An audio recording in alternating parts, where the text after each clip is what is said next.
Hi my dear students, നമ്മൾ organism and population എന്ന topic continue ചെയ്യാണ്.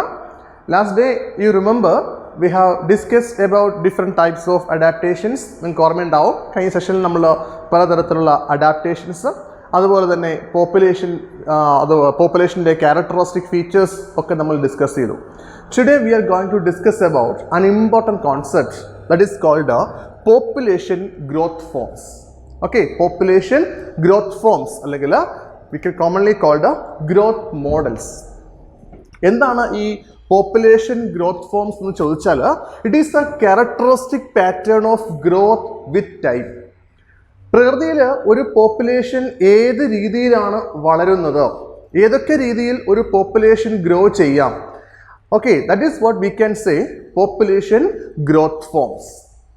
പ്രധാനമായിട്ടും പ്രകൃതിയിൽ കാണുന്ന പോപ്പുലേഷൻ അത് ഏത് ജീവിയുടെ പോപ്പുലേഷൻ ആണെങ്കിലും അത് പ്രധാനമായിട്ടും രണ്ട് തരത്തിലുള്ള ഗ്രോത്ത് ഫോംസ് കാണിക്കും.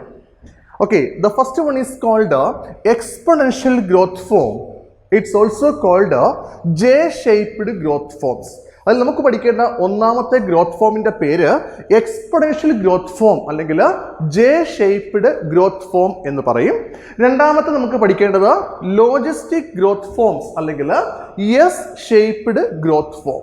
ഇങ്ങനെ രണ്ട് തരത്തിലുള്ള ഗ്രോത്ത് ഫോംസ് ആണ് നമുക്ക് ഈ ചാപ്റ്ററിൽ ഡിസ്കസ് ചെയ്യാനുള്ളത്. ഓക്കെ, ഇപ്പം ഞാൻ പറഞ്ഞു ഒരു പോപ്പുലേഷൻ്റെ ഗ്രോത്ത് എങ്ങനെയാണ് നടക്കുന്നത്, സമയം കഴിയുന്നതനുസരിച്ച് കാലങ്ങൾ കഴിയുന്നതനുസരിച്ച് ഒരു പോപ്പുലേഷൻ എങ്ങനെ വളരും എന്നതിനെക്കുറിച്ച് നമ്മൾ ഡിസ്കസ് ചെയ്യുന്ന ഒരു കോൺസെപ്റ്റാണ് പോപ്പുലേഷൻ ഗ്രോത്ത് ഫോംസ് അല്ലെങ്കിൽ different types of growth models. ഇതിൽ നമ്മൾ ഫസ്റ്റ് ഓഫ് ഓൾ ഡിസ്കസ് ചെയ്യാൻ പോണത് എക്സ്പൊണൻഷ്യൽ ഗ്രോത്ത് ഫോം. നമ്മളതിനെ ജെ ഷേപ്ഡ് ഗ്രോത്ത് ഫോംസ് എന്നാണ് വിളിക്കുന്നത്. ചില തരത്തിലുള്ള ഓർഗാനിസംസ് എസ്പെഷ്യലി അവരുടെ റിസോഴ്സുകൾ അൺലിമിറ്റഡ് ആണെങ്കിൽ, സാധാരണഗതിയിൽ ഒരു എന്താ പറയുക പ്രകൃതിയെ സംബന്ധിച്ച് ഒരു പോപ്പുലേഷനും അൺലിമിറ്റഡ് ആയിട്ടുള്ള റിസോഴ്സ് പ്രൊവൈഡ് ചെയ്യാറില്ല. എങ്കിലും ചില പ്രത്യേക സിറ്റുവേഷനിൽ പ്രകൃതി എന്ത് ചെയ്യാറുണ്ട്? They providing unlimited resources.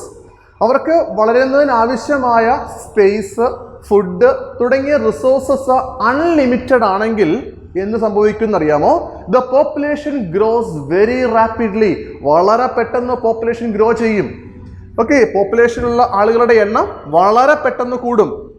അത്തരത്തിലുള്ളൊരു പോപ്പുലേഷന് വിളിക്കുന്ന പേരാണ്, അത്തരത്തിലുള്ള പോപ്പുലേഷൻ ഗ്രോത്തിന് വിളിക്കുന്ന പേരാണ് ജെ ഷേപ്ഡ് ഗ്രോത്ത് ഫോം അല്ലെങ്കിൽ എക്സ്പൊണൻഷ്യൽ ഗ്രോത്ത് ഫോം എന്ന് പറയുന്നത്.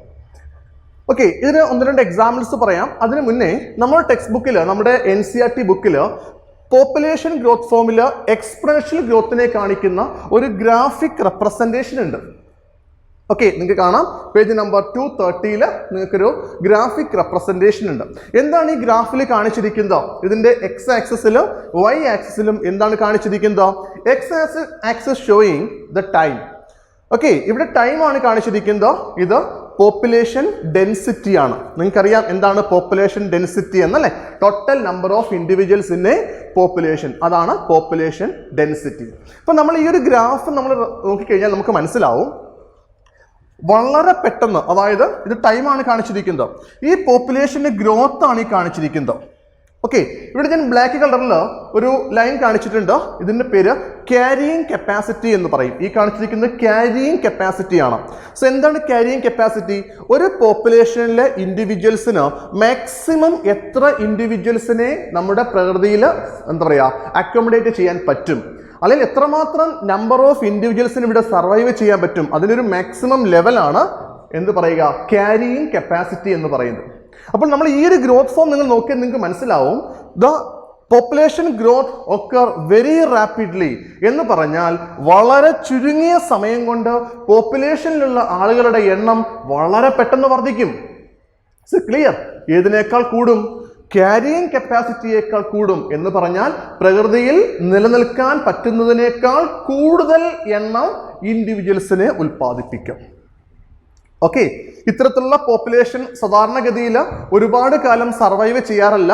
അതുകൊണ്ട് നമ്മൾ പറയുന്നത് that should be abruptly crash down. വളരെ പെട്ടെന്ന് തന്നെ ആ പോപ്പുലേഷൻ താഴേക്ക് പോകും. എന്ന് പറഞ്ഞാൽ പോപ്പുലേഷനിലെ മുഴുവൻ ഇൻഡിവിജ്വൽസും നശിച്ചു പോകും. ഇത്തരത്തിലുള്ള ഒരു പോപ്പുലേഷൻ സാധാരണഗതിയിൽ നമ്മൾ ഒരുപാട് എക്സാമ്പിൾസ് ഉണ്ട്. അതിൽ ഏറ്റവും പ്രധാനപ്പെട്ട ഒരു എക്സാമ്പിൾ ഞാൻ നിങ്ങൾക്ക് പറയുമ്പോൾ നിങ്ങൾക്ക് മനസ്സിലാവും എന്താണ് ഈ എക്സ്പോണൻഷ്യൽ ഗ്രോത്ത് എന്നുള്ളത്. For example, many insect population, especially during rainy season, നമുക്കറിയാം നമ്മുടെ നാട്ടിലൊക്കെ റെയിനി സീസൺ ഒക്കെ ആകുമ്പോൾ ചില ദിവസങ്ങളിൽ വളരെ പെട്ടെന്ന് ചില ഇൻസെക്ട്സുകളുടെ എണ്ണം അങ്ങ് കൂടും. ശരിയല്ലേ? അവരൊരു മാക്സിമം ലെവലിലെത്തും. 1, 2, 3 ദിവസം കൊണ്ട്, അല്ലെങ്കിൽ ഒരു സീസണിൽ, ഓക്കെ, റെയിനി സീസണിൽ ആകുമ്പോഴേക്കും അവർ മാക്സിമത്തിലെത്തി. ആ റെയിനി സീസൺ കഴിയുന്നതോടുകൂടി എന്ത് ചെയ്യും? അവരുടെ പോപ്പുലേഷൻ്റെ എണ്ണം ക്രമാധികമായി കുറഞ്ഞ് പിന്നീട് ഒന്നുമില്ലാത്ത ഒരവസ്ഥയിലേക്ക് വരും. ഓക്കെ, ഇതിന് മറ്റൊരു എക്സാമ്പിൾ കൂടി ഞാൻ പറഞ്ഞു തരാം. ഫോർ എക്സാമ്പിൾ, നമ്മൾ പാല് തൈരാക്കുന്നു. നമ്മൾ എന്താ ചെയ്യുക? നമ്മളതിൽ കുറച്ച് ഇനോക്കുലം കൊടുക്കും, അല്ലേ? കുറച്ച് തൈര് ഒഴിച്ചു കൊടുക്കും. എന്താ ആക്ച്വലി ഇതിലുള്ളത്? ബാക്ടീരിയങ്ങളാണ്. അപ്പോൾ നമ്മൾ കൊടുക്കുന്ന പാല് എന്ന് പറയുന്നത് ആക്ച്വലി ആ ബാക്ടീരിയയ്ക്ക് വളരാനുള്ള റിസോഴ്സാണ്, അതിനുള്ള സ്പേസും അതിന് എന്താ പറയുക, അതിന് വളരാനുള്ള റിസോഴ്സാണ് നമ്മൾ കൊടുക്കുന്നത്. അപ്പോൾ ഈ ബാക്ടീരിയ നമ്മൾ ഇട്ട് കൊടുക്കുമ്പോഴേക്കും ഈ ബാക്ടീരിയയുടെ എണ്ണം ക്രമാധികമായി വർദ്ധിക്കും. എന്താണ് കാരണം? Resources R unlimited. ആ സമയത്ത് റിസോഴ്സ് അൺലിമിറ്റഡ് ആണ്. വളരെ പെട്ടെന്ന് വർദ്ധിച്ച് അത് തൈരായി കഴിഞ്ഞാൽ എന്ത് പറ്റും? ബാക്ടീരിയയുടെ എണ്ണം മാക്സിമത്തിലെത്തി. പിന്നീട് അവിടെ എന്തില്ല? റിസോഴ്സ് ഇല്ല. അതായത് പാലിൽ നിന്ന് കിട്ടുന്ന ലാക്ടോസ് അവിടെ കാണില്ല. അപ്പോൾ റിസോഴ്സിൻ്റെ എണ്ണം കുറയുമ്പോൾ, അല്ലെങ്കിൽ റിസോഴ്സിൻ്റെ അളവ് കുറയുമ്പോൾ ബാക്ടീരിയയുടെ പോപ്പുലേഷൻ ഗ്രാജുവലി എന്ത് ചെയ്യാം? കുറയാൻ സാധ്യതയുണ്ടാവും. അപ്പോൾ ഇത്തരത്തിൽ വളരെ പെട്ടെന്ന് ഒരു പോപ്പുലേഷനിലെ ഇൻഡിവിജ്വൽസിൻ്റെ എണ്ണം ഒരു പീക്ക് ലെവലിൽ എത്തുക എന്ന് പറഞ്ഞാൽ ക്യാരിയിങ് കപ്പാസിറ്റിയേക്കാൾ കൂടുകയും വളരെ പെട്ടെന്ന് തന്നെ ആ പോപ്പുലേഷൻ്റെ എണ്ണം താഴേക്ക് വന്നാൽ, പോപ്പുലേഷനിലെ എണ്ണം കുറഞ്ഞാൽ, ഇത്തരത്തിലുള്ള പോപ്പുലേഷൻ ഗ്രോത്ത് ഫോംസിന് വിളിക്കുന്ന പേരാ കുട്ടികളെ എക്സ്പോണൻഷ്യൽ ഗ്രോത്ത് ഫോം. ഇത്തരത്തിലുള്ള ഗ്രോത്ത് ഫോംസ് പ്രകൃതിയിൽ വളരെ റെയറാണെന്ന് ഞാൻ ആദ്യമേ പറഞ്ഞു. പ്രകൃതി ഏറ്റവും കൂടുതൽ സപ്പോർട്ട് ചെയ്യുന്ന ഗ്രോത്ത് ഫോം ഏതാണെന്ന് ചോദിച്ചാൽ ഏതാണ്? നമ്മൾ ഇനി പഠിക്കാൻ പോകുന്ന ലോജിസ്റ്റിക് ഗ്രോത്ത് ആണ്. അപ്പോൾ നിങ്ങൾക്ക് എക്സ്പോണൻഷ്യൽ ഗ്രോത്തിനെ കുറിച്ച് ഒരു ഐഡിയ കിട്ടിക്കാണും. അപ്പോൾ ഈ ഒരു എക്സ്പോണൻഷ്യൽ ഗ്രോത്തിനെ റെപ്രസെന്റ് ചെയ്യുന്ന ഒരു ഗ്രാഫിക് റെപ്രസെന്റേഷൻ ആണിത്. ഈ ഗ്രാഫിക് റെപ്രസെന്റേഷന്റെ ബേസിൽ നമുക്ക് ചില ഇക്വേഷൻസ് പഠിക്കാനുണ്ട്. ഫോർ എക്സാമ്പിൾ, നമ്മൾ പോപ്പുലേഷൻ ഡെൻസിറ്റിയെ n ആയിട്ട് കൺസിഡർ ചെയ്യുന്നു. Okay, birth rate and death rate that we have already been discuss, നമ്മൾ പഠിച്ചതാണ്. Per capita birth and per capita death. അപ്പോൾ ഒരു പർട്ടിക്കുലർ പോപ്പുലേഷൻ്റെ ഇൻക്രീസ് അല്ലെങ്കിൽ ഗ്രോത്ത് നമ്മൾ പരിശോധിക്കുമ്പോൾ അവിടുത്തെ പോപ്പുലേഷൻ ഡെൻസിറ്റി നമ്മൾ n എന്ന് കൺസിഡർ ചെയ്യുകയും birth rate b and death rate d എന്ന് കൺസിഡർ ചെയ്താൽ നമുക്ക് ഇതുമായി ബന്ധപ്പെട്ട ഒരു ഇക്വേഷനാണ് ഈ കാണിച്ചിരിക്കുന്നത്. അതായത് the population density at a time, what we can say, dn by dt equal to b minus d into n. എന്താണ് b minus d? Birth minus death അല്ലെ? നമുക്കിവിടെ b മൈനസ് d യെ നമ്മൾ r എന്ന് കൺസിഡർ ചെയ്യുന്നു. എന്താണ് r? r means intrinsic rate of natural increase. എന്താണ് intrinsic rate of natural increase എന്ന് പറഞ്ഞാൽ the maximum capacity of an individual of a population to reproduce. Okay, ഒരു പർട്ടിക്കുലർ പോപ്പുലേഷനിൽ ഇൻഡിവിജ്വൽസിന് മാക്സിമം റീപ്രൊഡക്ഷൻ നടത്തി എത്രമാത്രം അവരുടെ പോപ്പുലേഷൻ നമ്പറിൽ ഇൻക്രീസ് ചെയ്യാമോ അതിന് വിളിക്കുന്ന പേരാണ് r എന്ന് റെപ്രസെന്റ് ചെയ്യുന്നത്. Okay, intrinsic rate of natural increase. അപ്പോൾ b minus d equal to r ആണെങ്കിൽ dn by dt equal to rn. ഇതാണ് നമ്മുടെ equation. dn by dt equal to rn. നമ്മൾ ഈ സെയിം ഇക്വേഷൻ്റെ ഇൻ്റഗ്രൽ ഫോം എടുത്താൽ we will get nt equal to n0 e raise to rt. ഈ equation നിങ്ങൾ നന്നായി മനസ്സിലാക്കി പഠിക്കുക. എന്താണ്? nt equal to n0 e raise to rt. ഈ ഇക്വേഷനിൽ ഓരോ ലെറ്റേഴ്സും എന്തിനെ സൂചിപ്പിക്കുന്നു? nt means it is A population density after the time t. ഒരു പ്രത്യേക സമയത്തിന് ശേഷമുള്ള ടോട്ടൽ നമ്പർ ഓഫ് ഇൻഡിവിജ്വൽസ് അല്ലെങ്കിൽ പോപ്പുലേഷൻ ഡെൻസിറ്റിക്ക് വിളിക്കുന്ന പേരാണ് nt. എന്താണ് n0? Population density at the time 0 means initial population. Then R നമ്മൾ ഓൾറെഡി പറഞ്ഞു കഴിഞ്ഞു, intrinsic rate of natural increase എന്ന് പറഞ്ഞാൽ the maximum capacity of a population to reproduce and increase in number. അതാണ് intrinsic rate of natural increase. ഒരു particular population naturally വളർന്ന് എത്രമാത്രം number കൂട്ടാൻ പറ്റും അതാണ് നമ്മൾ R എന്നതുകൊണ്ട് അർത്ഥമാക്കുന്നത്. E means it's a base of natural logarithm. ഇതിന്റെ വാല്യൂ എത്രയാണെന്ന് ചോദിച്ചാൽ 2.71828. Okay, this is something about the exponential growth form. ഇത്രയുമാണ് നമുക്ക് എക്സ്പൊണൻഷ്യൽ ഗ്രോത്ത് ഫോമിനെ കുറിച്ച് ഡിസ്കസ് ചെയ്യാനുള്ളത്. അപ്പോൾ നിങ്ങൾ ഈ ഗ്രാഫിക്കൽ റെപ്രസെൻറ്റേഷൻ നന്നായിട്ട് അനലൈസ് ചെയ്യുക. ഓക്കെ, ഇത് നമ്മൾ മനസ്സിലാക്കുന്നത് പ്രത്യേകിച്ചും റിസോഴ്സുകൾ അൺലിമിറ്റഡ് ആണ് എങ്കിൽ അത്തരത്തിലുള്ള പോപ്പുലേഷൻ വളരെ പെട്ടെന്ന് വളരുകയും അവരുടെ എണ്ണം വളരെ പെട്ടെന്ന് ഇൻക്രീസ് ചെയ്യും. ചുരുങ്ങിയ സമയം കൊണ്ട് വളരെ പെട്ടെന്ന് ഇൻക്രീസ് ചെയ്യും എന്ന് പറഞ്ഞാൽ അത് ക്യാരിയിങ് കപ്പാസിറ്റിയേക്കാൾ മുകളിലെത്തും. And that should be abruptly crash down. മിക്കവാറും കേസിലൊക്കെ തന്നെ വളരെ പെട്ടെന്ന് ആ പോപ്പുലേഷൻ്റെ എണ്ണം ഇല്ലാതെയാവുകയും ചെയ്യും. ഓക്കെ, ഇതാണ് exponential growth form. Second one, let me discuss in detail about logistic growth form. നമ്മൾ രണ്ടാമത് പഠിക്കുന്നത് ലോജിസ്റ്റിക് ഗ്രോത്ത് ഫോം ആണ്. ഇതിന്റെ മറ്റൊരു പേരാണ് എസ് ഷേപ്പ്ഡ് ഗ്രോത്ത്. എപ്പോഴാണ് ഈ എസ് ഷേപ്പ്ഡ് ഗ്രോത്ത് നടക്കുന്നത് ചോദിച്ചാൽ when the resources are limited. നമുക്കറിയാം നമ്മുടെ പ്രകൃതി ഒരു ജീവികൾക്കും ഒരു പോപ്പുലേഷനും അൺലിമിറ്റഡ് റിസോഴ്സ് പ്രൊവൈഡ് ചെയ്യാറില്ല. പലപ്പോഴും റിസോഴ്സുകൾ ലിമിറ്റഡ് ആയിരിക്കും. ഇനി in case unlimited resource provide ചെയ്താൽ തന്നെയും അവിടെ എന്ത് വരാൻ സാധ്യതയുണ്ട്? ഓർഗാനിസംസ് തമ്മിൽ, പോപ്പുലേഷൻസ് തമ്മിൽ എന്ത് വരും? കോമ്പറ്റീഷൻ വരാൻ സാധ്യതയുണ്ട്. നിങ്ങൾ കേട്ടിട്ടുണ്ടായിരിക്കും അല്ലെ? പോപ്പുലേഷൻസ് അവരുടെ റിസോഴ്സിന് വേണ്ടി എന്ത് ചെയ്യാറുണ്ട്? കോമ്പീറ്റ് ചെയ്യാറുണ്ട്. സോ എനിവേ, എന്താണ് ഈ ലോജിസ്റ്റിക് ഗ്രോത്ത് ഫോം എന്ന് ചോദിച്ചു കഴിഞ്ഞാൽ, ഇത്തരത്തിലുള്ള ഗ്രോത്ത് ഫോമിൽ നമ്മൾ നോക്കിയാൽ ഒരു പോപ്പുലേഷൻ, ഇതും ഒരു ഗ്രാഫിക് റെപ്രസെൻറ്റേഷൻ ആണ്. നമ്മളുടെ ബുക്കിൽ ഈ രണ്ട് ഗ്രാഫും ഒരുമിച്ചാണ് കൊടുത്തിരിക്കുന്നത്. ഞാനിവിടെ ലോജിസ്റ്റിക് ഗ്രോത്തിന് വേണ്ടി സെപ്പറേറ്റ് ഒരു ഗ്രാഫ് വരച്ചിരിക്കുകയാണ്. ഇവിടെയും എക്സ് ആക്സിൽ ടൈമാണ്, വൈ ആക്സിൽ പോപ്പുലേഷൻ ഡെൻസിറ്റി ആണ്. ഈ കാണിച്ചിരിക്കുന്നത് ക്യാരിയിങ് കപ്പാസിറ്റി. ഞാൻ പറഞ്ഞല്ലോ എന്താണ് ക്യാരിയിങ് കപ്പാസിറ്റി എന്ന്. That means the maximum number of individuals can be accumulate in the habitat. ഒരു ഹാബിറ്റാറ്റിൽ അക്യുമുലേറ്റ് ചെയ്യാൻ പറ്റുന്ന maximum number of individuals in A population. ഒരു പോപ്പുലേഷനിൽ എത്രമാത്രം ഇൻഡിവിജ്വൽസിനെ മാക്സിമം നമ്മുടെ പ്രകൃതിയിൽ സർവൈവ് ചെയ്യാൻ പറ്റും, അക്യുമുലേറ്റ് ചെയ്യാൻ പറ്റും, അതാണ് ക്യാരിയിങ് കപ്പാസിറ്റി. അപ്പോൾ നമുക്ക് നോക്കാം ഇത്തരത്തിലുള്ള ഗ്രോത്ത് എങ്ങനെയാണെന്ന് ചോദിച്ചാൽ, റിസോഴ്സസ് അൺലിമിറ്റഡ് ആയതുകൊണ്ട് തന്നെ ഇതിൻ്റെ ഇനിഷ്യൽ ഫേസ്, അതായത് പോപ്പുലേഷൻ്റെ ഗ്രോത്തിൽ ആദ്യ ഘട്ടം എന്ന് പറയുന്നത് ഒരു ലാഗ് ഫേസ് ആയിരിക്കും. എന്ന് പറഞ്ഞാൽ പോപ്പുലേഷൻ വളരെ സാവധാനത്തിൽ മാത്രമേ എന്ത് ചെയ്യുകയുള്ളൂ? വളരുകയുള്ളൂ. ഒരു പ്രത്യേക ലെവലിൽ എത്തിക്കഴിഞ്ഞാൽ നമുക്ക് കാണാം it should perform an exponential phase. Okay, അപ്പോഴേക്കും എന്ത് ചെയ്യും? പോപ്പുലേഷന്റെ എണ്ണം ക്രമാധികമായി പെട്ടെന്ന് വർദ്ധിക്കും. അതാണ് നമ്മൾ എക്സ്പൊണൻഷ്യൽ ഫേസ് എന്ന് പറയും. Okay, whenever they reach the carrying capacity, ഈ പോപ്പുലേഷന്റെ എണ്ണം ക്യാരിയിങ് കപ്പാസിറ്റി എത്തിക്കഴിഞ്ഞാൽ ഒരിക്കലും ഈ പോപ്പുലേഷൻ ക്യാരിയിങ് കപ്പാസിറ്റിക്ക് മുകളിലേക്ക് ഇൻക്രീസ് ചെയ്യില്ല. Whenever they should reach the carrying capacity, what happen? They should be stationary. അതൊരു സ്റ്റേഷനറി ഫേസിലേക്ക് വരും. അതിനുശേഷം പലപ്പോഴും സ്റ്റേഷനറി ഫേസിന് ശേഷം ഇത് താഴേക്ക് പോകാനും സാധ്യതയുണ്ട്. അപ്പോൾ ഇത്തരത്തിലുള്ളൊരു പോപ്പുലേഷനെ കുറിച്ച് നമ്മൾ ഡിസ്കസ് ചെയ്യുമ്പോൾ ഇതുമായി ബന്ധപ്പെട്ട ഒരു ഇക്വേഷൻ നമ്മളുടെ ബുക്കിൽ തന്നിട്ടുണ്ട്. ഇക്വേഷൻ എന്താണെന്ന് ചോദിച്ചാൽ പോപ്പുലേഷൻ ഡെൻസിറ്റി നമുക്ക് പരിശോധിക്കാം.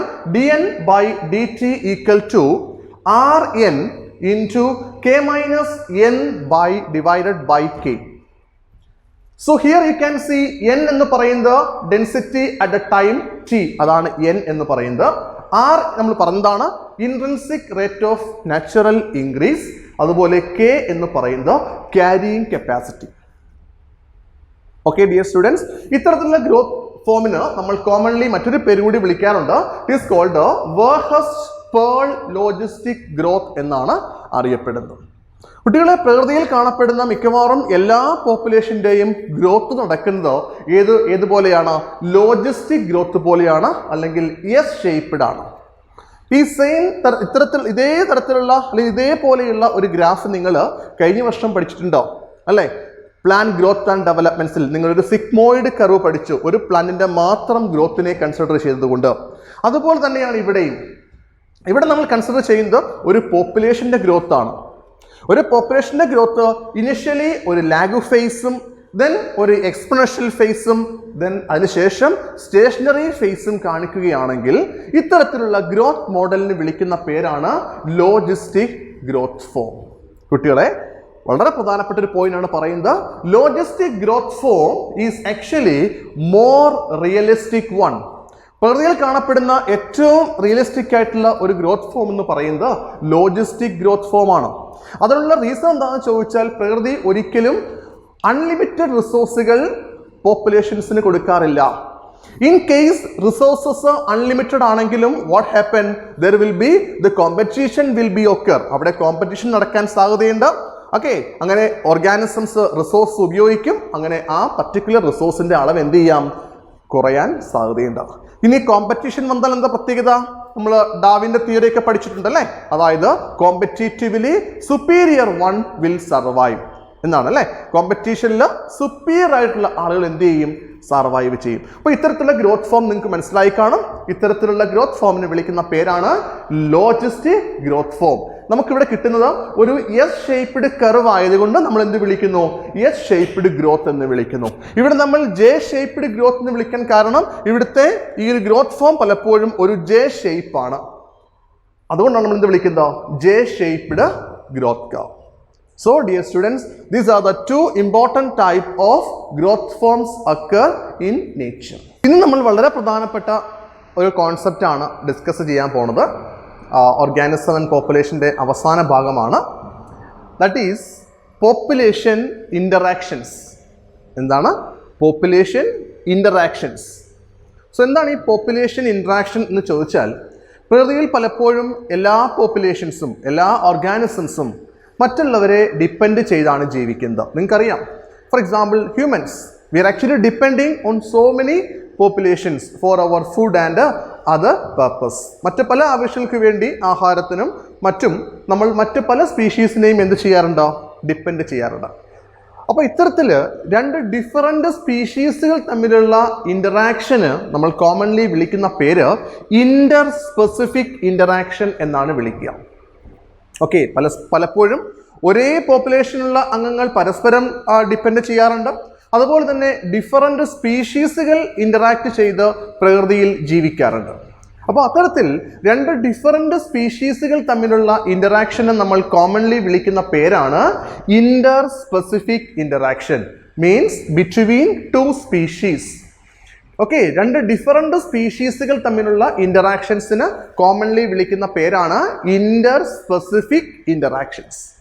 കുട്ടികളെ, ഇത്തരത്തിലുള്ള ഇൻ്ററാക്ഷൻസ് എന്ന് പറയുമ്പോൾ sometimes it may be beneficial, sometimes it may be detrimental. എന്ന് പറഞ്ഞാൽ പലപ്പോഴും ഇത്തരത്തിലുള്ള ഇൻ്ററാക്ഷൻസ് ഒന്നുകിൽ പോസിറ്റീവ് ആയിരിക്കും അല്ലെങ്കിൽ നെഗറ്റീവ് ഇമ്പാക്റ്റ് ആയിരിക്കും ഉണ്ടാക്കുന്നത്. എന്താണ് ഈ പോസിറ്റീവ് എന്നുകൊണ്ട് അർത്ഥമാക്കുന്നത്? ബെനിഫിഷ്യൽ. ഇത്തരത്തിലുള്ള ഇൻ്ററാക്ഷൻസിൽ ഒരു സ്പീഷീസിന് അല്ലെങ്കിൽ രണ്ട് സ്പീഷീസിനും ബെനിഫിറ്റ് ഉണ്ടാകാൻ സാധ്യതയുണ്ട്, ഗുണങ്ങൾ ഉണ്ടാവാൻ സാധ്യതയുണ്ട്, മെച്ചങ്ങൾ ഉണ്ടാവും. എന്നാൽ നെഗറ്റീവ് ഇൻ്ററാക്ഷൻ എന്ന് പറയുമ്പോൾ അവിടെ ഒന്നോ രണ്ടോ സ്പീഷീസിന് നാശം സംഭവിക്കാൻ സാധ്യതയുണ്ട്. അപ്പോൾ അത്തരത്തിലുള്ള ഇൻ്ററാക്ഷനെ നമ്മൾ കോമൺലി വിളിക്കുന്ന പേരാണ് എന്താ, നെഗറ്റീവ് ഇൻ്ററാക്ഷൻ. അപ്പോൾ നമുക്ക് ഈ ടോപ്പിക്കിൽ ഡിസ്കസ് ചെയ്യാൻ ഡിഫറെൻറ്റ് ടൈപ്സ് ഇൻ്ററാക്ഷൻസ് ഉണ്ട്. അത്തരത്തിലുള്ള ഇൻ്ററാക്ഷൻസ് കാണിക്കുന്ന ഒരു ചാർട്ട് നമ്മുടെ ടെക്സ്റ്റ് ബുക്കിലുണ്ട്. Okay, it's already in page number 232. നിങ്ങൾ ആ ഒരു ടാബുലർ റെപ്രസെൻറ്റേഷൻ നന്നായിട്ട് ഒന്ന് അനലൈസ് ചെയ്യുക. ഇവിടെ ഫസ്റ്റ് കാണിച്ചിരിക്കുന്നത് സ്പീഷീസ് എ, സെക്കൻഡ് കോളത്തിലെ species B and third one name of interaction. Okay, നമുക്ക് കുറച്ച് പോസിറ്റീവ് ഇൻ്ററാക്ഷനും കുറച്ച് നെഗറ്റീവ് ഇൻ്ററാക്ഷനും ഈ ടോപ്പിക്കിൽ വളരെ ഡീറ്റെയിൽഡ് ആയിട്ട് ഡിസ്കസ് ചെയ്യാനുണ്ട്. ഈ ചാപ്റ്ററിലെ ഏറ്റവും പ്രധാനപ്പെട്ട ഒരു ഏരിയയിലൂടെയാണ് നമ്മളിപ്പോൾ കടന്നു പോയിക്കൊണ്ടിരിക്കുന്നത്. സോ ഞാനിപ്പോൾ അതിനകത്ത് നമുക്ക് പഠിക്കാനുള്ള പ്രധാനപ്പെട്ട ഇൻ്ററാക്ഷൻസ് ഏതൊക്കെയാണെന്ന് പറയാം. അതിനു മുന്നേ നിങ്ങൾക്ക് ഇൻ്ററാക്ഷൻസിനെ കുറിച്ചൊരു ഐഡിയ കിട്ടിക്കാണും. രണ്ട് ഡിഫറൻറ്റ് സ്പീഷീസുകൾ തമ്മിലുള്ള ഇൻ്ററാക്ഷനെ വിളിക്കുന്ന പേരാണ് ഇൻ്റർ സ്പെസിഫിക് ഇൻ്ററാക്ഷൻ. അതാണ് ഇവിടെ രണ്ട് സ്പീഷീസ് കാണിച്ചിരിക്കുന്നത്. ഇവിടെ ഫസ്റ്റ് ഓഫ് ഓൾ നമ്മൾ ഡിസ്കസ് ചെയ്യുന്നത് മ്യൂച്വലിസം. ഞാൻ ഇതിൻ്റെ എല്ലാം ഒരു ബ്രീഫ് ഔട്ട്ലൈൻ ആണ് ഈ സെഷനിൽ നമ്മൾ ഡിസ്കസ് ചെയ്യുന്നത്. കമ്മിങ് സെഷൻസിൽ നമ്മൾ ഇതിൻ്റെ എല്ലാം ഡീറ്റെയിൽഡ് എക്സ്പ്ലനേഷൻ, ഡീറ്റെയിൽഡ് സ്റ്റഡിയാണ്. First of all the first interaction is called mutualism. കുട്ടികളെ, മ്യൂച്വലിസം എന്ന് പറയുമ്പോൾ രണ്ട് ഡിഫറൻറ്റ് സ്പീഷീസുകൾ തമ്മിലുള്ള ഇൻ്ററാക്ഷൻ ആണ്. ഇപ്പോൾ ഇതിനൊരു ബെറ്റർ എക്സാമ്പിളൊക്കെ നിങ്ങൾ ലോവർ ക്ലാസ്സിൽ അല്ലെങ്കിൽ +11 പഠിച്ചിട്ടുണ്ട്. Association between algae and fungi പഠിച്ചിട്ടില്ലേ? അതായത് ആൽഗകളും ഫംഗസുകളും തമ്മിലുള്ള അസോസിയേഷൻ എന്താ വിളിക്കുക? ലൈക്കൻസ്, ലിച്ചൻസ് എന്ന് വിളിക്കും. അവിടെ നോക്കൂ, ആൽഗയ്ക്കും മെച്ചമുണ്ട്, ഗുണമുണ്ട്, ഫംഗസിനും ഗുണമുണ്ട്. അപ്പോൾ എന്താണത്? അത് മ്യൂച്വലിസമാണ്. അപ്പോൾ ഇവിടെ രണ്ട് സ്പീഷീസിനും എന്താ പറയുക, ഒരു പ്രധാനപ്പെട്ട ചില സിംബൽസ് കാണിച്ചിട്ടുണ്ട്. ഫോർ എക്സാമ്പിൾ, ഇവിടെ പ്ലസ് സൈൻ കാണിച്ചിരിക്കുന്നത് ബെനിഫിഷ്യൽ എന്ന അർത്ഥത്തിലാണ്. എന്ന് പറഞ്ഞാൽ ആ സ്പീഷീസിന് ഈ ഇന്ററാക്ഷനിൽ ബെനിഫിറ്റ് ഉണ്ട്, ഗുണമുണ്ട്. ഇവിടെ നെഗറ്റീവ് സിമ്പിൾ, മൈനസ് സിമ്പിൾ കാണിച്ചിരിക്കുന്നത് ആ പർട്ടിക്കുലർ സ്പീഷീസിന് നെഗറ്റീവ് എഫക്റ്റ് ആണ്, അതിന് നാശം സംഭവിക്കാം എന്നുള്ളതാണ്. ഇനി ചില കേസിൽ നമ്മൾ സീറോ കാണിച്ചിട്ടുണ്ട്. സീറോ എന്ന് പറയുന്നത് ഇവിടെ സീറോ എന്ന് റെപ്രസെന്റ് ചെയ്തിരിക്കുന്നത് ന്യൂട്രൽ എന്നുള്ളതാണ്. ന്യൂട്രൽ മീൻസ് എന്താണ്? അവർക്ക് പ്രത്യേകിച്ച് ഗുണവുമില്ല, പ്രത്യേകിച്ച് ദോഷവുമില്ല. അപ്പൊ നമുക്ക് മ്യൂച്വലിസത്തിലേക്ക് വരാം. മ്യൂച്വലിസത്തിലെ രണ്ട് സ്പീഷീസിലും കണ്ടോ പ്ലസ് സൈൻ ആണ് കാണിച്ചിരിക്കുന്നത്. എന്താ ഇതിന്റെ മീനിങ്? രണ്ട് സ്പീഷീസിനും ഗുണമുണ്ട്. Both of them are equally benefited. രണ്ട് സ്പീഷീസിനും ഈക്വലി ഗുണമുണ്ട്, രണ്ടു പേർക്കും ഗുണമുണ്ട് ഈ ഇന്ററാക്ഷനിൽ. ബെറ്റർ എക്സാമ്പിൾ ഞാൻ പറഞ്ഞല്ലോ, ലിച്ചൻസിൽ ആൽഗകൾക്കും ഫംഗസുകൾക്കും രണ്ട് പാർട്ട്നേഴ്സിനും ഒരുപോലെ ഗുണമുണ്ട്. എന്താണ് ഗുണം? നിങ്ങൾ പഠിച്ചിട്ടില്ലേ? ആൽഗ എന്ത് ചെയ്യും? ക്ലോറോഫിലൊക്കെ ഉപയോഗിച്ച് ഫുഡ് പ്രിപ്പയർ ചെയ്യും. പ്രിപ്പയർ ചെയ്യുന്ന ഫുഡ് ആർക്ക് ഷെയർ ചെയ്യും? ഫംഗസിന് ഷെയർ ചെയ്യും. In return, the fungus they should absorb water and minerals from the substratum and give it to algae. അല്ലെ, വാട്ടറും മിനറൽസും ഒക്കെ അബ്സോർബ് ചെയ്ത് ആൽഗയ്ക്ക് കൊടുക്കും. അപ്പോൾ അങ്ങനെ രണ്ടു പേർക്കും മെച്ചമുള്ള ഇന്ററാക്ഷൻ ആണ് നമ്മൾ എന്ത് വിളിക്കുക? മ്യൂച്വലിസം എന്ന് വിളിക്കുന്നത് ഇവിടെ. അപ്പോൾ നമുക്കതിനെ ഒരു ബെനിഫിഷ്യൽ ഇന്ററാക്ഷൻ ആയിട്ട് കൺസിഡർ ചെയ്യാം. അപ്പോൾ മ്യൂച്വലിസം എന്താണ്? It's A beneficial interaction. ഞാൻ പറഞ്ഞല്ലോ, ഇന്ററാക്ഷൻസ് പലപ്പോഴും ഒന്നുകിൽ ബെനിഫിഷ്യൽ ആയിരിക്കും അല്ലെങ്കിൽ നെഗറ്റീവ് ഇന്ററാക്ഷൻ ആയിരിക്കും. അപ്പോൾ മ്യൂച്വലിസം എന്തായിരിക്കും? തീർച്ചയായിട്ടും ഒരു ബെനിഫിഷ്യൽ ഇന്ററാക്ഷൻ തന്നെയാണ്. Second one, competition. എന്താണ് കോമ്പറ്റീഷന്റെ പ്രത്യേകത? രണ്ട് ഡിഫറൻറ്റ് സ്പീഷീസുകൾ പല ആവശ്യങ്ങൾക്ക് വേണ്ടി കോമ്പീറ്റ് ചെയ്യാറുണ്ട്. നമ്മൾ കഴിഞ്ഞ ദിവസം ഗ്രോത്ത് ഫോംസ് പഠിച്ചപ്പോൾ നമ്മൾ പറഞ്ഞു, പല റിസോഴ്സസും അൺലിമിറ്റഡ് ആണ് എങ്കിലും ചില സ്പീഷീസുകൾ ആ അൺലിമിറ്റഡ് റിസോഴ്സിന് വേണ്ടി എന്ത് ചെയ്യും? കോമ്പീറ്റ് ചെയ്യും, മത്സരിക്കും. ആഹാരത്തിനും അതുപോലെ വാസസ്ഥലത്തിനും വേണ്ടി എന്ത് ചെയ്യും? കടുത്ത മത്സരം നേരിടും. ഇതിൻ്റെ ഒരു ഫൈനൽ എഫക്റ്റ് എന്താണെന്ന് ചോദിച്ച കുട്ടികളെ, രണ്ട് സ്പീഷീസിനും നെഗറ്റീവ് എഫക്റ്റ് ആയിരിക്കും. മനസ്സിലായോ? രണ്ട് സ്പീഷീസിനും നെഗറ്റീവ് എഫക്റ്റ് ആയിരിക്കും എന്ന് പറഞ്ഞാൽ രണ്ട് സ്പീഷീസും നശിച്ചു പോകാൻ സാധ്യതയുണ്ട്. അപ്പോൾ നമ്മൾ വിളിക്കുന്ന പേര് കോമ്പറ്റീഷൻ. രണ്ട് സ്പീഷീസുകൾ തമ്മിൽ ഒരേ റിസോഴ്സിന് വേണ്ടി കോമ്പീറ്റ് ചെയ്താൽ അതിൻ്റെ ഫൈനൽ റിസൾട്ട് എന്ന് പറയുന്നത് രണ്ട് പേർക്കും നെഗറ്റീവ് എഫക്റ്റ് ആയിരിക്കും. Got it? Third one, predation. Predation നിങ്ങൾക്കറിയാം, നമ്മൾ ഇന്നത്തെ ഈ സെഷനിൽ തന്നെ പ്രഡേഷനെ കുറിച്ച് ഡീറ്റെയിൽ ആയിട്ട് പറയുന്നുണ്ട്. Predation, you are very familiar. It's a relationship between prey and a predator. അല്ലേ? ഇരപിടിയന്മാരും ഇരയും തമ്മിലുള്ള റിലേഷനാണ്. അവിടെ നമുക്കറിയാം, ഒരാൾക്ക് ബെനിഫിറ്റ്, ഒരാൾക്ക് ഫുഡ് കിട്ടുന്നു അല്ലേ, മറ്റേയാൾക്കോ നെഗറ്റീവ് എഫക്റ്റ് ആണ്, അയാളുടെ ജീവൻ നഷ്ടപ്പെടുന്നു. അതാണ് പ്രഡേഷൻ. നമ്മൾ പ്രഡേഷനെ കുറിച്ച് വിശദമായിട്ട് ഇന്ന് തന്നെ പഠിക്കും. Next one is called parasitism. എന്താണ് പാരസൈറ്റ്? പരാതങ്ങൾ അല്ലേ? നിങ്ങൾ പഠിച്ചിട്ടുണ്ടോ? ഒന്ന് മറ്റൊന്നിനെ ഡിപ്പെൻഡ് ചെയ്ത് ജീവിക്കുന്നു. അത് പൂർണ്ണമായിട്ടോ ഭാഗികമായിട്ടോ ഒരു സ്പീഷീസ് മറ്റൊന്നിനെ ഡിപ്പെൻഡ് ചെയ്ത് ജീവിച്ചാൽ നമുക്ക് എന്ത് പറയാം? അത് പാരസൈറ്റിസം ആണ് എന്ന് പറയാം. പാരസൈറ്റിസം. പാരസൈറ്റിസിന്റെ പ്രത്യേകത നമുക്കറിയാം. എന്താണ്?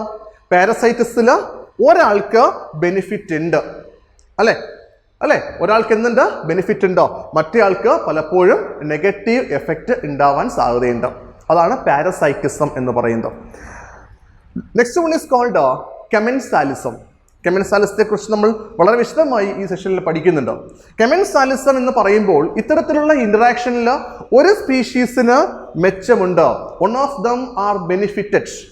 ഒരു സ്പീഷീസിന് ബെനിഫിറ്റ് ഉണ്ട്, അതാണ് പ്ലസ് സൈൻ കാണിച്ചിരിക്കുന്നത്.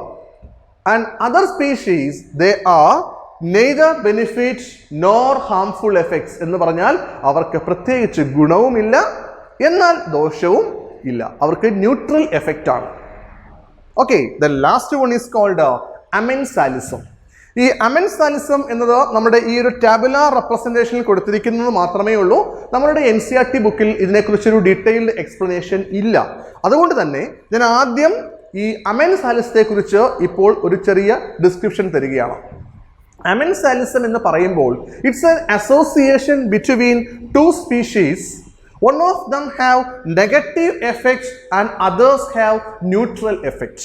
എന്ന് പറഞ്ഞാൽ രണ്ട് ഓർഗാനിസംസ് തമ്മിലുള്ള അസോസിയേഷൻ ആണ്, അല്ലെങ്കിൽ രണ്ട് സ്പീഷീസുകൾ തമ്മിലുള്ള അസോസിയേഷൻ ആണ്. ഈ അസോസിയേഷനിൽ ഒരാൾക്ക് ഗുണവും ദോഷവും ഒന്നുമില്ല, പക്ഷേ മറ്റേയാൾക്ക് എന്താണ്? നെഗറ്റീവ് എഫക്റ്റ് ആണ്. കുട്ടികളെ, അമെൻസാലിസത്തിന്റെ എക്സാമ്പിൾസ് നമ്മുടെ ബുക്കിലില്ല, ടെക്സ്റ്റ് ബുക്കിലില്ല എന്ന് ഞാൻ പറഞ്ഞു. ഞാൻ വളരെ പ്രധാനപ്പെട്ട ഒരു എക്സാമ്പിളാണ് നിങ്ങളോട് പറയാൻ പോകുന്നത്. ശ്രദ്ധിക്കുക. Association between bacterium and the fungus named penicillium. Penicillium notatum നിങ്ങൾ കേട്ടിട്ടുണ്ട്, പെൻസിലിയം അല്ലേ? പെൻസിലിയം ഒരു ഫംഗസ് ആണ്. ഈ ഫംഗസിൽ നിന്നുമാണ് അലക്സാണ്ടർ ഫ്ലെമിംഗ് എന്ന സയന്റിസ്റ്റ് ആദ്യത്തെ ആന്റിബയോട്ടിക് കണ്ടെത്തിയത് എന്നൊക്കെ നിങ്ങൾ പഠിച്ചിട്ടുണ്ടോ? അപ്പോൾ ഈ പെൻസിലിയം നൊട്ടേറ്റം എന്ന ഈ ഫംഗസും ചില ബാക്ടീരിയങ്ങളും തമ്മിലുള്ള അസോസിയേഷനാണ് അമെൻസാലിസത്തിന് ബെറ്റർ എക്സാമ്പിൾ.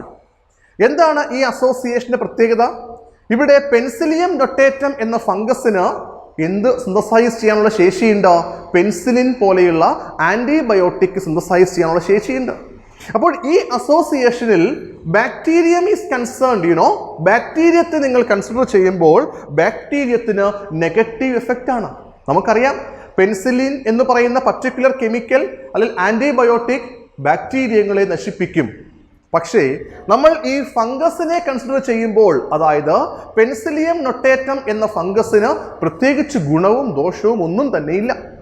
അപ്പോൾ ഈ ഒരു അസോസിയേഷനിൽ ബാക്ടീരിയങ്ങൾക്ക് നാശം സംഭവിക്കുന്നു, പെൻസിലിയം നൊട്ടേറ്റം എന്ന ഫംഗസിന് ഗുണവും ദോഷവും ഇല്ലാത്ത ഒരവസ്ഥ ക്രിയേറ്റ് ചെയ്യുന്നു. This is a better example for amensalism. ഇതാണ് അമെൻസാലിസത്തിന് ഏറ്റവും പ്രധാനപ്പെട്ട ഒരു എക്സാമ്പിൾ. ഓക്കെ കുട്ടികളെ, അപ്പോൾ നിങ്ങൾക്ക് പോപ്പുലേഷൻ ഇന്ററാക്ഷൻസിനെ കുറിച്ച് നല്ല ഒരു ഐഡിയ കിട്ടിയിട്ടുണ്ട്. ഇത്തരത്തിലുള്ള ഇന്ററാക്ഷൻസിൽ ചിലപ്പോൾ രണ്ട് സ്പീഷീസിനും മെച്ചമുണ്ടാകാം, ഗുണമുണ്ടാകാം. ചിലപ്പോൾ ഒരു സ്പീഷീസിന് ഗുണവും മറ്റേയാൾക്ക് നെഗറ്റീവ് എഫക്റ്റുമായിരിക്കും. ചിലപ്പോൾ എന്തായിരിക്കാം, നമ്മൾ പറഞ്ഞതുപോലെ തന്നെ ഒരാൾക്ക് നെഗറ്റീവ് എഫക്റ്റും മറ്റൊരാൾക്ക് ന്യൂട്രൽ എഫക്റ്റും ഒക്കെ ആകാം. ഇത്തരത്തിലുള്ള ഇന്ററാക്ഷൻസ് നമുക്ക് മ്യൂച്വലിസം, കോമ്പറ്റീഷൻ, പ്രഡേഷൻ, പാരസൈറ്റിസം, കെമൻസാലിസം ഇത്രയും വളരെ ഡീറ്റെയിൽ ആയിട്ട് തന്നെ ഈ സെഷനിൽ നമുക്ക് ഡിസ്കസ് ചെയ്യാനുണ്ട്. So first of all let me start with the predation. ഞാൻ ആദ്യം നിങ്ങളോട് ഡിസ്കസ് ചെയ്യാൻ പോണത് പ്രഡേഷനെ കുറിച്ചാണ്. എന്താണ് പ്രഡേഷൻ എന്ന് നിങ്ങൾക്ക് എല്ലാവർക്കും അറിയാം. It is A association between pray and predator അല്ലെ? ഇരയും ഇരപിടിയന്മാരും തമ്മിലുള്ള ഒരു റിലേഷനാണ് പ്രഡേഷൻ എന്ന് പറയുന്നത്. ഓക്കെ, പ്രഡേഷന്റെ പ്രത്യേകത നിങ്ങൾക്ക് അറിയാം. The predator kill and consume the പ്രേ അല്ലെ? ഇരപിടിയന്മാർ ഇരയെ പിടിച്ചു തിന്നും, അതാണ് പ്രഡേഷൻ. പ്രഡേഷൻ എന്ന് പറയുമ്പോൾ പ്രകൃതിയിൽ എന്ത് നടക്കണം? പ്രഡേഷൻ നടക്കണം.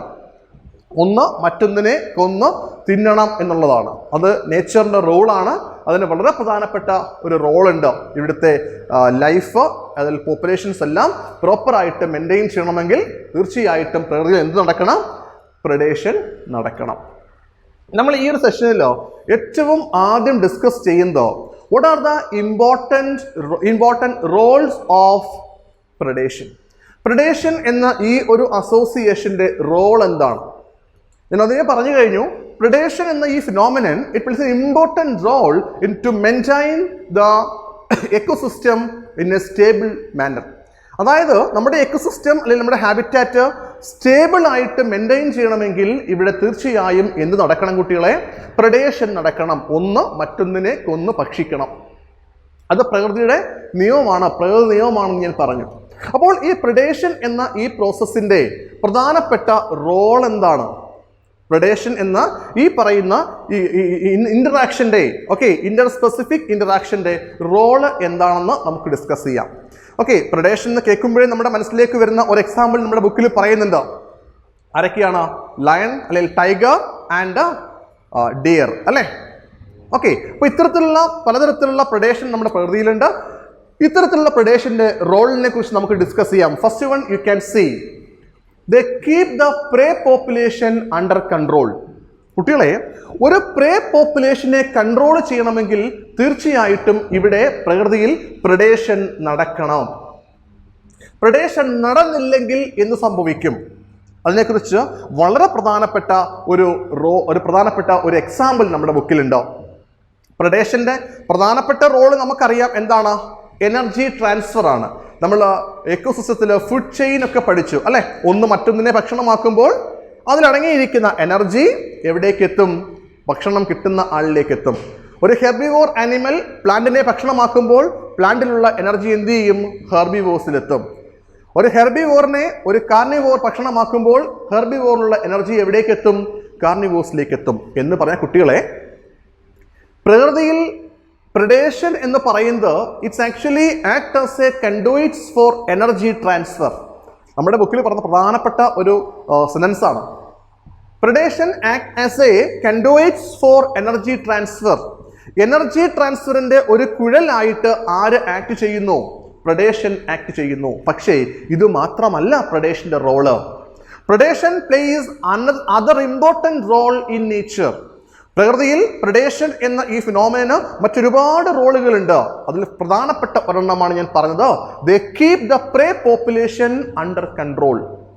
ഓരോ പ്രേ പോപ്പുലേഷനെയും കൺട്രോൾ ചെയ്ത് നിർത്താൻ predation എന്ന ഫിനോമിനൻ വളരെ അധികം പങ്കുവഹിക്കുന്നുണ്ട്. യു ജസ്റ്റ് ഇമാജിൻ, നമ്മുടെ ടെക്സ്റ്റ് ബുക്കിൽ പറയുന്ന പ്രധാനപ്പെട്ട എക്സാമ്പിൾ ലയൺ ആൻഡ് ഡിയർ.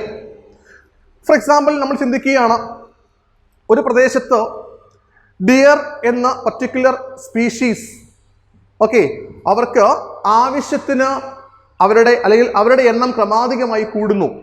അവരെ ഭക്ഷണമാക്കാൻ അവിടെ ഹയർ ലെവലിലുള്ള പ്രെഡേറ്റേഴ്സ് ഒന്നുമില്ല. ലയൺ, ടൈഗർ ഇതൊന്നുമില്ല. അപ്പോൾ മാനിൻ്റെ എണ്ണം ക്രമാധികമായി എന്ത് ചെയ്യും? വർദ്ധിക്കും. മാൻ എന്ന ഒരു വിഭാഗത്തിൻ്റെ എണ്ണം ക്രമാധികമായി വർദ്ധിച്ചാൽ എന്തു പറ്റും? അവർ വളരെ വ്യാപകമായിട്ട് അവിടെയുള്ള പുല്ലുകൾ നശിപ്പിക്കും. അവസാനം എന്ത് പറ്റും? ഈ മാൻ എന്ന് പറയുന്ന, ഡിയർ എന്ന് പറയുന്ന ആ ഒരു സ്പീഷീസിന് ആവശ്യത്തിന് ഫുഡ് കിട്ടാത്ത അവസ്ഥയുണ്ടാകും അല്ലേ? Finally because of the unavailability of food what happen? ആ പർട്ടിക്കുലർ സ്പീഷീസ് ഡിയറിന്റെ പോപ്പുലേഷൻ എന്ത് ചെയ്യാൻ തുടങ്ങും? ക്രമേണ നശിക്കാൻ തുടങ്ങും. എന്ന് പറഞ്ഞ കുട്ടികളെ, നമ്മുടെ പ്രകൃതിയിൽ predation പ്രോപ്പറായി നടക്കണം. എങ്കിൽ മാത്രമേ ഓരോ പ്രേ പോപ്പുലേഷനെയും കൺട്രോൾ ചെയ്ത് നമ്മുടെ എക്കോസിസ്റ്റം സ്റ്റേബിൾ ആയിട്ട് മുന്നോട്ട് പോകൂ. ഇവിടെ predation ഇല്ല എങ്കിൽ അത് മറ്റൊരു പ്രതിഭാസത്തിലേക്ക് പോകും. എന്താണ്? Ecosystem instability. നമ്മുടെ എക്കോസിസ്റ്റം ഇൻസ്റ്റെബിൾ ആയി പോകും. മീൻസ് സ്റ്റെബിലിറ്റി ഇല്ലാതായി പോകും.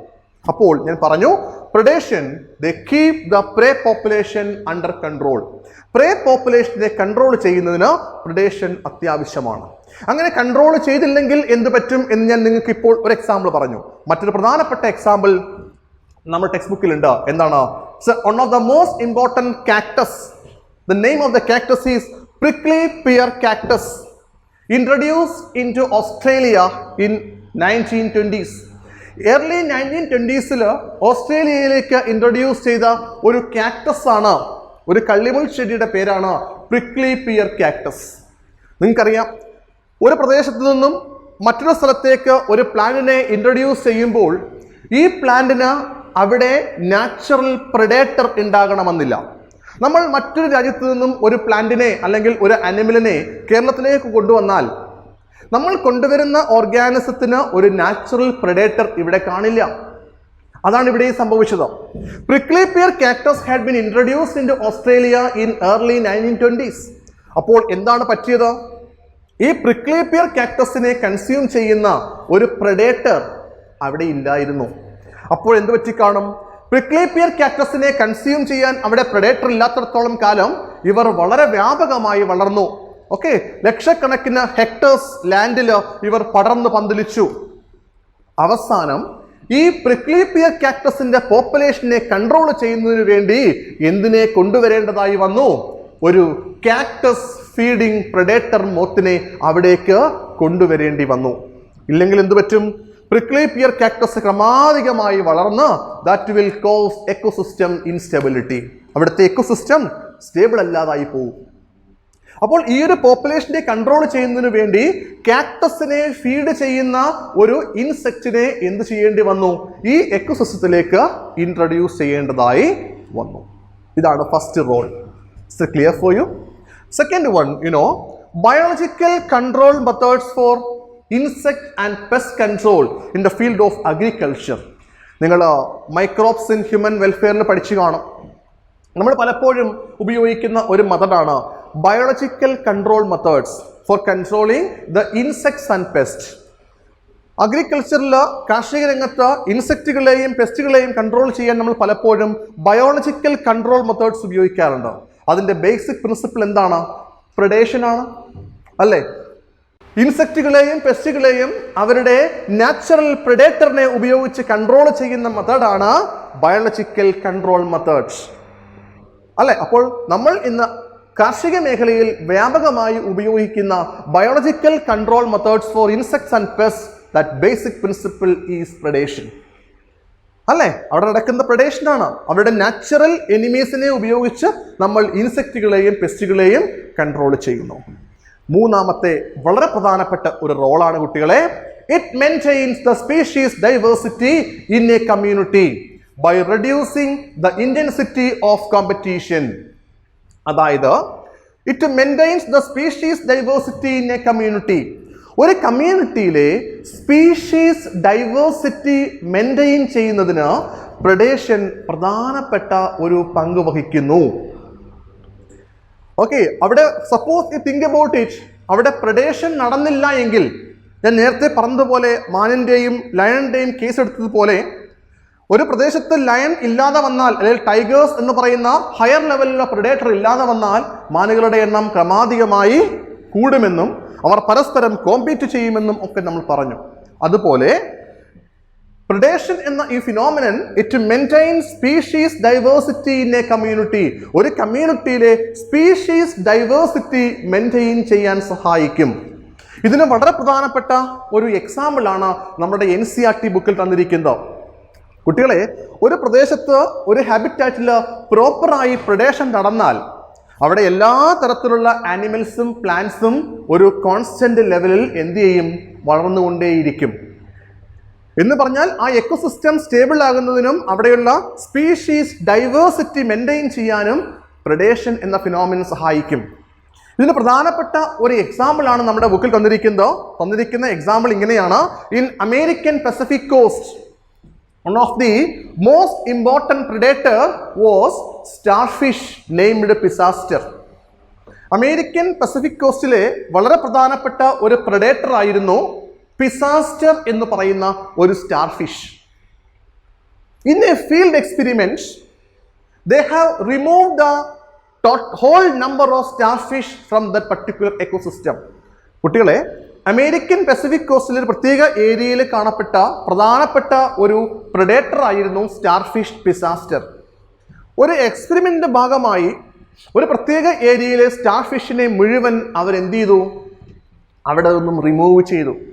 എന്ന് പറഞ്ഞാൽ അവിടുത്തെ ഡോമിനന്റ് പ്രെഡേറ്ററായ സ്റ്റാർഫിഷ് ഇപ്പോൾ അവിടെ ഇല്ല. എന്താ ഇതിന്റെ മീനിങ്? ഈ സ്റ്റാർഫിഷ് ഭക്ഷണമാക്കുന്ന കുറെ പ്രേകളുണ്ട്, അല്ലെ, ഇരകളുണ്ട്. അവരുടെ എണ്ണം ക്രമാധികമായി വർദ്ധിക്കും. നമ്മൾ നേരത്തെ പറഞ്ഞില്ലേ, മാനുകളുടെ എണ്ണം ക്രമാധികമായി വർദ്ധിച്ചു എന്ന് പറഞ്ഞതുപോലെ സ്റ്റാർഫിഷ് പിസാസ്റ്റർ എന്ന സ്റ്റാർഫിഷ് ഫുഡായിട്ട് ഉപയോഗിക്കുന്ന ഒരുപാട് പ്രേ പോപ്പുലേഷൻസ് ഉണ്ട്. അവരുടെയൊക്കെ എണ്ണം ക്രമാധികമായി വർദ്ധിക്കും. കാരണം എന്താണ്? ഇവിടുത്തെ മെയിൻ പ്രെഡേറ്ററായ സ്റ്റാർഫിഷ് ഇപ്പോൾ അവിടെ ഇല്ല. What happen? എന്തായിരുന്നു ഇവരുടെ എക്സ്പെരിമെന്റ് റിസൾട്ട് എന്ന് ചോദിച്ചാൽ, more than 10 species of invertebrates had been extinct. ഏതാണ്ട് 10ഓളം സ്പീഷീസുകൾ, അല്ലെങ്കിൽ 10ൽ കൂടുതൽ സ്പീഷീസുകൾ, പ്രേ സ്പീഷീസുകൾ എന്ത് ചെയ്ത് പോയി? എക്സ്റ്റിങ്ക്റ്റ് ആയി പോയി, നശിച്ചു പോയി. എന്താ സംഭവിച്ചത്? പിസാസ്റ്റർ എന്ന സ്റ്റാർഫിഷ് ഇല്ലാത്തടത്തോളം കാലം പ്രേകളുടെ എണ്ണം ക്രമാധികമായി കൂടി. അവസാനം എന്ത് പറ്റി? ഈ പ്രേ പോപ്പുലേഷൻസ് എന്ത് ചെയ്തു? ഫുഡിനും അക്കോമഡേഷനും വേണ്ടി ഒക്കെ എന്ത് ചെയ്തു? കടുത്ത മത്സരം നേരിട്ടു. ഓക്കെ, അങ്ങനെ ഫൈനലി എന്ത് പറ്റി? ആ സ്പീഷീസുകളെല്ലാം നശിച്ചു പോകുന്നതിന് കാരണമായി. അപ്പോൾ ഞാൻ പറഞ്ഞത്, besides acting as a conduits for energy transfer in ecosystem, predation have so many other roles. പ്രകൃതിയിൽ എനർജി ട്രാൻസ്ഫർ ചെയ്യുന്ന ഒരു മെത്തേഡ് എന്നതിലുപരി predation ഒരുപാട് റോളുകളുണ്ട്. നമ്മൾ പ്രധാനപ്പെട്ട 3 റോള് പറഞ്ഞു. First one, they keep the prey population under control. Second one, agriculture ഫീൽഡിൽ നമ്മൾ പലപ്പോഴും ബയോളജിക്കൽ കൺട്രോൾ മെത്തേഡ്സ് ആയിട്ട് ഉപയോഗിക്കുന്നത് എന്താണ്? predation എന്ന ഈ ഫിനോമിനനാണ്. മൂന്നാമത് നമ്മൾ പറഞ്ഞത്, it maintain the species diversity in a community എന്ന് പറഞ്ഞാൽ പിസാസ്റ്റർ എന്ന് പറയുന്ന സ്റ്റാർഫിഷ് ആണ് അവിടുത്തെ മുഴുവൻ എന്താ പറയുക അതിൻ്റെ പ്രേ പോപ്പുലേഷൻ അല്ല ആ ഡൈവേഴ്സിറ്റി മെയിൻറ്റെയിൻ ചെയ്തുകൊണ്ടിരുന്നത്. പിസാസ്റ്റർ എന്ന പർട്ടിക്കുലർ സ്റ്റാർഫിഷ് ഉണ്ടായിരുന്ന സമയത്ത് അവിടെ 10ഓളം ഡിഫറെൻ്റ് സ്പീഷീസുകൾ എന്ത് ചെയ്തിരുന്നു? സർവൈവ് ചെയ്തിരുന്നു. അത്രമാത്രം ഡൈവേഴ്സിറ്റി അവിടെ ഉണ്ടായിരുന്നു. എന്നാൽ ഒരു എക്സ്പെരിമെന്റിൽ സ്റ്റാർഫിഷ് എന്ന പ്രെഡേറ്ററെ റിമൂവ് ചെയ്തപ്പോൾ എന്ത് പറ്റി? മുഴുവൻ ഓർഗാനിസംസും, അതായത് more than 10 species had been extinct. മനസ്സിലായോ പറഞ്ഞത്? അതിനുള്ള റീസൺ എന്ന് പറയുന്നത് അവിടെ പിന്നീട് സ്പീഷീസ് ഡൈവേഴ്സിറ്റി ഉണ്ടായില്ല. കാരണം അവിടുത്തെ സ്പീഷീസ് ഡൈവേഴ്സിറ്റി മെയിൻറ്റെയിൻ ചെയ്തുകൊണ്ടിരുന്നത് ആരാണ്? സ്റ്റാർഫിഷ് എന്ന ഈ പിസാസ്റ്റർ എന്ന ഈ പർട്ടിക്കുലർ പ്രെഡേറ്റർ ആയിരുന്നു. അപ്പോൾ നമ്മൾ മൂന്നാമത് പറഞ്ഞ പോയിന്റ് എന്താണ്? To maintain the species diversity in a community. എങ്ങനെയാണ്? By reducing the intensity of competition. Okay, സ്റ്റാർഫിഷിന്റെ എണ്ണം കുറഞ്ഞപ്പോൾ ഈ 10 സ്പീഷീസിൽ എന്ത് ചെയ്തു? ടൈറ്റ് കോമ്പറ്റീഷനായി അവസാനം എല്ലാം നശിച്ചു പോയി. അടുത്തൊരു കോൺസെപ്റ്റ് നമ്മൾ ഡിസ്കസ് ചെയ്യാൻ പോകുന്നത് എന്താണെന്ന് ചോദിച്ചാൽ, ഡിഫൻസസ് ഓഫ് പ്രേ സ്പീഷീസ്. പലപ്പോഴും പ്രെഡേറ്ററിൽ നിന്നും രക്ഷപ്പെടുന്നതിന് വേണ്ടി പല പ്രേ പോപ്പുലേഷനും ചില ഡിഫൻസ് മെക്കാനിസംസ് ഉണ്ട്. ഓക്കെ, ഇരപിടിയന്മാരിൽ നിന്നും രക്ഷ നേടുന്നതിന് വേണ്ടി പല ഓർഗാനിസത്തിനും എന്തുണ്ട്? ചില ഡിഫൻസ് മെക്കാനിസംസ് ഉണ്ട്. ഫോർ എക്സാമ്പിൾ, നമുക്ക് കുറച്ച് എക്സാമ്പിൾസ് പറയാം. Some type of insects and frogs, they are cryptically coloured എന്ന് പറഞ്ഞാൽ നിങ്ങൾ ലോവർ ക്ലാസ്സുകളിൽ പഠിച്ചിട്ടുണ്ടോ? കെമഫ്ലേഗ് പഠിച്ചിട്ടുണ്ടോ? കെമഫ്ലേഗ് എന്ന് പറഞ്ഞാൽ ഫ്രോഗ് ഉൾപ്പെടെയുള്ള അല്ലെങ്കിൽ ഫ്രോഗും അതുപോലെ മറ്റു ചില ഇൻസെക്റ്റുകളുമൊക്കെ തങ്ങൾ ഇരിക്കുന്ന സറൗണ്ടിങ്സിന്റെ അതേ കളറിൽ അവർക്ക് മാറാൻ സാധിക്കും. എന്ന് പറഞ്ഞാൽ the predators can't be able to find out the prey. ഒരിക്കലും പ്രേ പോപ്പുലേഷനെ കണ്ടെത്താൻ പ്രെഡേറ്റേഴ്സിന് സാധിക്കില്ല. കാരണം ഈ പ്രേ പോപ്പുലേഷൻസിന് എന്തിനുള്ള കഴിവുണ്ട്? തങ്ങൾ ഇരിക്കുന്ന ചുറ്റുപാടില് കളറ് തൻ്റെ ബോഡിയിൽ ആക്കാനുള്ള ശേഷിയുണ്ട്. അവരൊരു ഗ്രീൻ ലീഫിലാണ് ഇരിക്കുന്നെങ്കിൽ അവരുടെ ബോഡി ഗ്രീൻ കളറായി മാറും. ഈ മെത്തേഡാണ് കമഫ്ലേഗ് എന്ന് പറയുന്നത്. അതുപോലെ തന്നെ സം സ്പീഷീസ് ആർ പോയിസണസ്. ചില സ്പീഷീസുകൾ പോയിസണസ് ആണ്. അതിന് വളരെ പ്രധാനപ്പെട്ട ഒരു എക്സാമ്പിളാണ് നമ്മുടെ ബുക്കിൽ തന്നിരിക്കുന്നത്. For example, monarch butterfly. ഒരു ബട്ടർഫ്ലൈയുടെ പേരാണ് monarch butterfly. This monarch butterfly is actually distasteful to its predator. ഈ മൊണാർക്ക് ബട്ടർഫ്ലൈയെ ഭക്ഷണമാക്കുന്ന പ്രെഡേറ്റർ ഈ മൊണാർക്ക് ബട്ടർഫ്ലൈയെ തിന്നുമ്പോൾ അവർക്ക് ടേസ്റ്റ് വ്യത്യാസം വരുന്നു. ഡിസ്റ്റേസ്റ്റ്ഫുൾ. വൈ? ബിക്കോസ് ഈ മൊണാർക്ക് ബട്ടർഫ്ലൈയിൽ ഒരു പോയിസണസ് സബ്സ്റ്റൻസ് ഉണ്ട്. ഈ പർട്ടിക്കുലർ ഓർഗാനിസത്തിന് ഈ പോയിസണസ് സബ്സ്റ്റൻസ് എന്ന് പറയുന്നത് ഒരു അക്യൂർഡ് ക്യാരക്ടറാണ്. അതായത് ഈ ബട്ടർഫ്ലൈ അവരുടെ കാറ്റർപില്ലർ സ്റ്റേജിൽ ജീവിക്കുമ്പോൾ, നിങ്ങൾക്കറിയാം ഇവരുടെയൊക്കെ കാറ്റർപില്ലർ സ്റ്റേജിൽ ഇവർ ഇലയാണ് ഭക്ഷണമായി ഉപയോഗിക്കുന്നത്. അപ്പോൾ ഇവർ ഭക്ഷണമായി ഉപയോഗിച്ചത് ഒരു പ്രത്യേക പ്ലാന്റിന്റെ ലീഫായിരുന്നു. ആ ലീഫിൽ നിന്നും കിട്ടിയ ഒരു പ്രധാനപ്പെട്ട കെമിക്കലാണ് ഇവിടെ എന്ത് കൊടുത്തിരിക്കുന്നത്? ഇവർക്ക് പോയിസണസ് എന്ന ആ ഒരു ക്യാരക്ടർ കൊടുത്തിരിക്കുന്നത്. അപ്പോൾ ഈ മൊണാർക്ക് ബട്ടർഫ്ലൈ എന്താണ്? It's actually having some poisonous substance. അപ്പോൾ ഇവരുടെ പ്രെഡേറ്റർ ഇനി എന്ത് ചെയ്യില്ല? അവരെ പ്രെഡേറ്റർ ഈ ബട്ടർഫ്ലൈയെ ഉപയോഗിക്കില്ല. കാരണം ഈ ബട്ടർഫ്ലൈയെ തിന്നുമ്പോൾ ഇവരുടെ പ്രെഡേറ്റർക്ക് ടേസ്റ്റ് ഡിഫറൻസ് വരുന്നു. ഡിസ്റ്റേസ്റ്റ്ഫുൾ, ടേസ്റ്റ് വ്യത്യാസം വരുന്നു. Because of the presence of a poisonous substance in it. അത് മറ്റൊരു മെത്തേഡാണ്. പിന്നീട് നമുക്കറിയാം ആനിമൽസിൻ്റെ കേസും പ്ലാന്റ്സിൻ്റെ കേസും നമ്മളൊന്ന് താരതമ്യം ചെയ്താൽ പ്രഡേഷനെ ഏറ്റവും നന്നായി ചെറുത്ത് നിൽക്കാൻ പറ്റുന്നത് ആനിമൽസിനാണ് അല്ലേ. നമ്മളിപ്പോൾ മാനിൻ്റെയും അതുപോലെ ലയണിൻ്റെയും ഒരു എക്സാമ്പിൾ കൺസിഡർ ചെയ്താൽ പലപ്പോഴും ഈ മാനിന് എന്തിനുള്ള ശേഷിയുണ്ടോ, അവരുടെ പ്രഡേറ്ററിനെ കാണുമ്പോൾ ഓടി രക്ഷപ്പെടാനുള്ള ശേഷിയുണ്ട്. അത് ആനിമൽസിൻ്റെ മാത്രം പ്രത്യേകതയാണ്.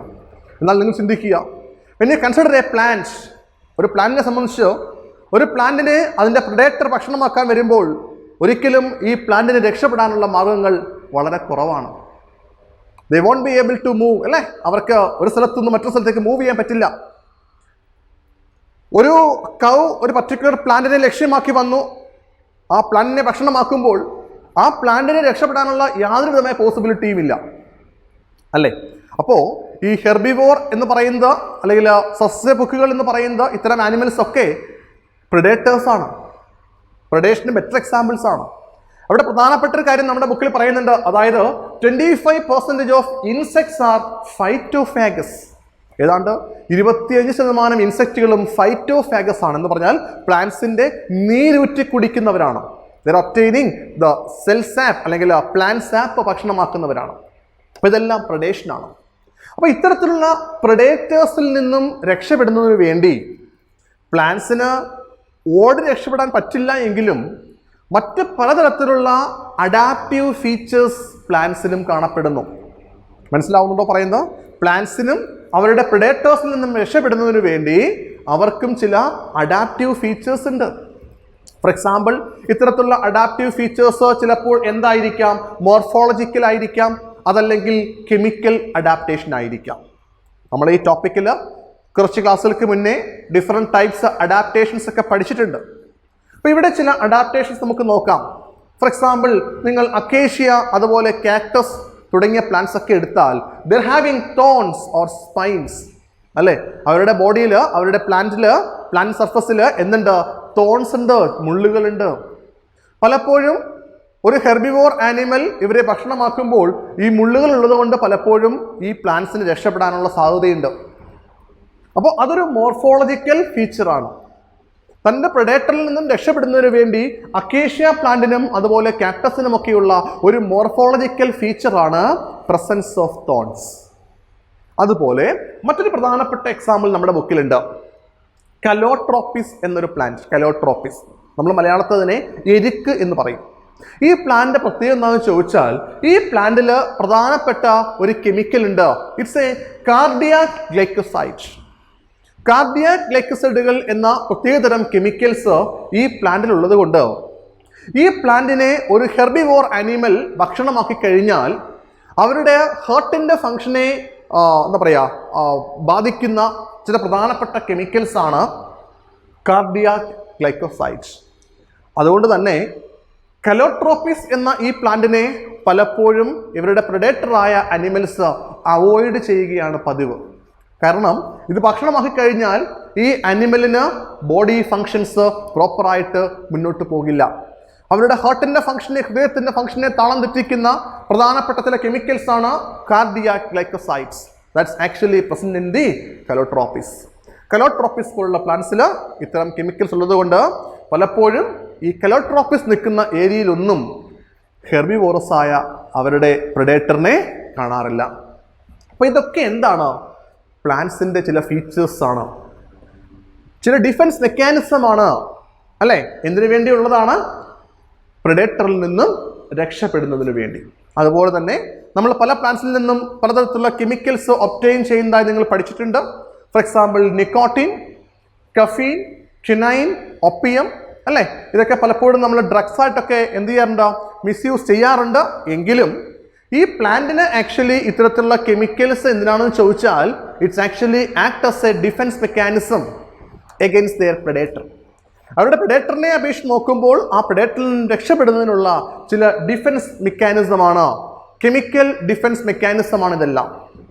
അപ്പോൾ ഇത്തരത്തിൽ പ്ലാന്റ്സിനും ആനിമൽസിനും തങ്ങളുടെ പ്രെഡേറ്ററിൽ നിന്നും രക്ഷപ്പെടുന്നതിന് വേണ്ടി ചില ഡിഫൻസ് മെക്കാനിസം ഉണ്ട് എന്നുള്ളത് വാസ്തവമാണ്.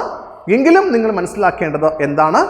Predation is an important process occur in nature which plays an important role in maintaining the species diversity. Species diversity maintain ചെയ്യുക, അതുപോലെ തന്നെ ഓരോ സ്പീഷീസിലെയും ഓരോ പോപ്പുലേഷൻ്റെയും എണ്ണം മെയിൻറ്റെയിൻ ചെയ്യുക. അങ്ങനെ എക്കോസിസ്റ്റം സ്റ്റേബിൾ ആയിട്ട് മുന്നോട്ട് പോകാൻ എന്തു വേണം? പ്രിഡേഷൻ അത്യാവശ്യമാണ്.